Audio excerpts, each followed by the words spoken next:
It was 3 days after we'd lowered my wife of 48 years into the ground.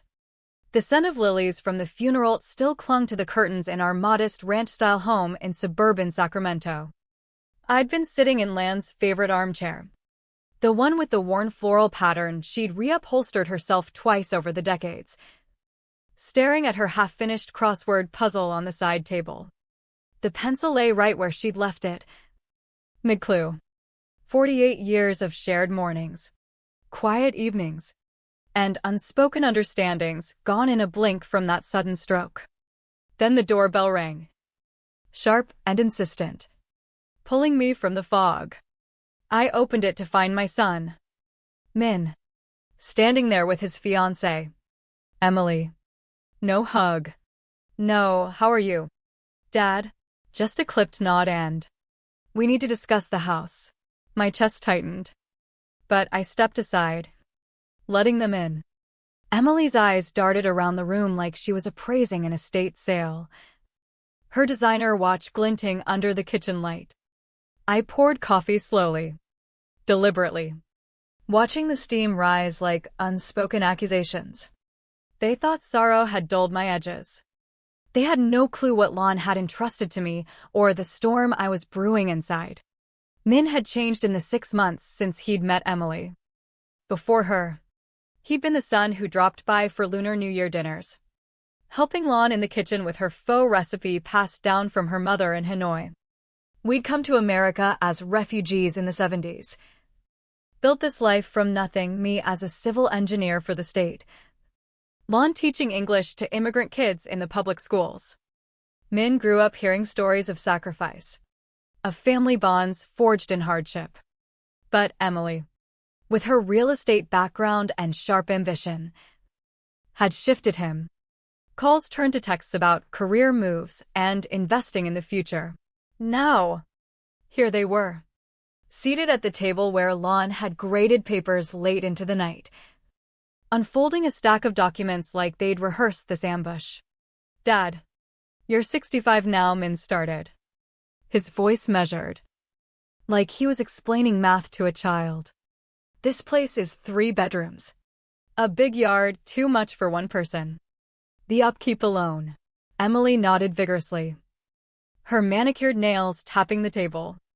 She carried a Louis Vuitton bag that screamed excess, the kind Lon had once eyed in a catalog but dismissed with a quiet laugh. We have enough. John. Family is our wealth. I sipped my coffee, tasting the bitterness mingle with the ache in my throat. They avoided mentioning Lan's touches, the jade plant she'd nurtured from a cutting, the family photos on the mantel from our trips to Yosemite. To them, it was just equity, not echoes of a life. We've looked into options, Emily chimed in, sliding over glossy brochures for senior living communities. Golden Oaks has activities, meals included. It's practical. Practical. The word landed like a slap, reducing my grief to a spreadsheet error. I saw the glance they exchanged. Smug. Assuming my silence meant surrender. The pressure built that first week. Slow and insidious, like humidity before a storm. Min called daily, his tone edging from concern to impatience. Mom would want you to be secure, Dad. Not clinging to the past. Clinging like our shared history was a burden. Emily texted links to market analyses. Homes in your neighborhood are selling fast, over asking price. I wandered the house at night, fingers tracing Lan's handwriting on old letters tucked in drawers. One night, I found her hidden file, bank statements, property deeds. Lon had inherited a small apartment building in Oakland from her aunt 10 years back, quietly turning it into rentals. She'd managed it alone, never touching the income. $4,000 monthly, compounding silently. Why hide it? Her note, folded neatly. John. If Min prioritizes money over mourning, let this reveal his heart. Use it as you see fit.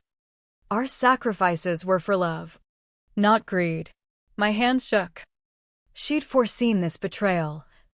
her immigrant caution shielding us from entitlement. I tested them subtly, feeding the tension. Son, finances are tight without Land's pension, I said over the phone one evening, my voice cracking just enough. Could you spot me $200 for bills? Silence stretched. Then Min's hesitant reply, things are stretched here too. Dad, Emily's starting a new venture. Venture code for her flipping houses on credit. Meanwhile, their social media glowed with extravagance. Emily's post of a spa day in Napa, captioned, self-care is essential blessed, costing what I knew from Land's frugal research was $500. Min's photo of a steakhouse dinner, $150 easy. I screenshotted it all, building my quiet arsenal. The betrayal gnawed deeper. Lon had skipped vacations, mended clothes, to save for our future. Now Min, who we'd put through college debt-free, couldn't spare pocket change for his father. By the second week, the damning resentment swelled. They showed up unannounced with a realtor friend, Carla Ruiz, who paced our living room measuring walls. Great bones could fetch $650,000 staged right. Emily nodded, already mentally erasing Land's essence. We'll declutter. Neutralize the colors. Declutter Land's Vietnamese silk embroidery from her village. Our wedding album. I stood silent, pulse thundering, as they discussed my future in a one-bedroom condo. It's freedom. Dad, no more yard work. Freedom? From the home where Lon had hosted Tet celebrations, where Min learned to ride his bike. That night, alone, I pored over Land's files. The apartments were worth $1.5 million now. Income untouched at $480,000. She'd lived simply, her quiet strength a shield. My pain twisted into resolve. They'd pay for underestimating us. The explosion came at the community center dedication, a bench in Land's honor from her ESL students and church group. Vietnamese immigrants and locals gathered under Sacramento's spring sun, sharing stories of her kindness. Min and Emily arrived late, dressed sharply, whispering about wrapping this up. I waited until the crowd hushed for speeches. Stepping forward, folder in hand, I began softly. 3 days after Land's funeral, Min asked me to sell her home. Gasps rippled. Min froze. He and Emily thought grief made me frail, emotional, unfit for decisions. I revealed the deeds, the hidden wealth. Lon saved this for family. But she left a test. Would love prevail? Or greed? Screenshots projected on a screen, their lavish posts against my plea for help. Emily's now deleted fundraiser using Land's obituary photo, raising $3,000 under false pretenses while plotting the sale. The crowd murmured in outrage. Elder abuse whispers floated. Min stammered, Dad, we didn't know. Emily's face crumpled, her ambition exposed. I announced my verdict. Voice steady, but laced with the weight of betrayal.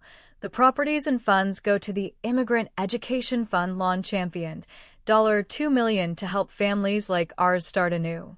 Applause thundered. But Min's eyes hollowed with shock. You've shown your priorities. Son, take $50,000, repay what we've given. Earn the rest. Emily fled, muttering about lawsuits. But our lawyer, Mr. Pham, stepped in, all legal, documented. The crowd embraced me. But inside, the victory tasted hollow. Land's silence had been her weapon, mine. The revelation. Min lingered. Broken, I thought I was helping. Us. The price? Our bond shattered. Trust a ghost. Weeks later, he called. Voice raw, I ended it with Emily. Got a real job. No shortcuts. Forgiveness? Maybe. But scars remain. Land's garden bloomed that spring. A reminder, revenge mends nothing. But truth demands its due.